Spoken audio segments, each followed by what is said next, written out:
好，再來看這美國總統川普呢是浪高當擱在訪問中國，伊今日是坐這空軍1號出發。先帶大家注意的是，這飛達公司的執行長黃凌勳，伊落尾要對咧起飛，預計今日下暗就會去到北京。針對這川普的拜訪，中國人反應呢是有好嘛有歹。也來香港壹傳媒創辦人黎智英的查某囝，伊是講伊真相信這川普有能力會當互中國甲因老爸放出來。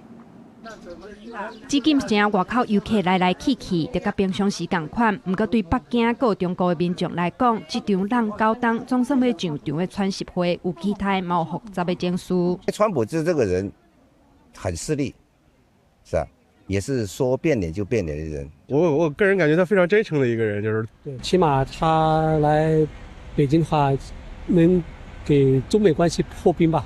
靠回北京居民要義的是中國的改革，希望中國政府能夠從中學點東西，比如就是像這什麼民主啦、法治這些東西，是吧？川普已經在美東時間12日下晡上空軍1號向北京出發。這屆傳習會外界預期會討論真濟議題，對川普去拜訪中國的經貿大軍，嘛互金融市場真大的享受空間。不過香港知名分析師卻是真定靜，認為川普這次拜訪中國無實質意義，免毋望亞洲市場會有什麼積極反應。Actually, I think he should cancel his China trip.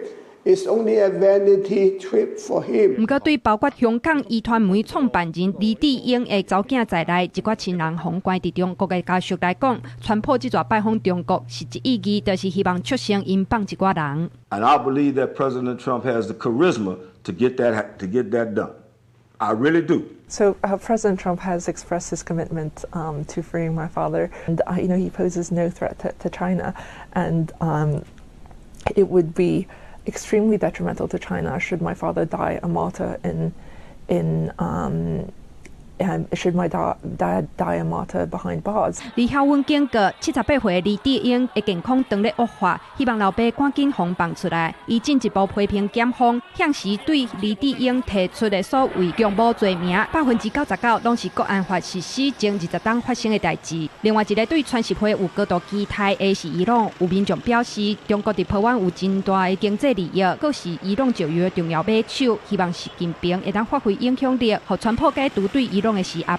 فکر میکنم که به هر ترتیب چین اثر خودش رو توی این سیاست خواهد داشت و تذکرات و به قولی امتیازاتی که باید از آمریکا بگیره در این خصوص حتما. 這場傳習會佇經貿、人權、甲地緣政治等各種議題是攏南做伙。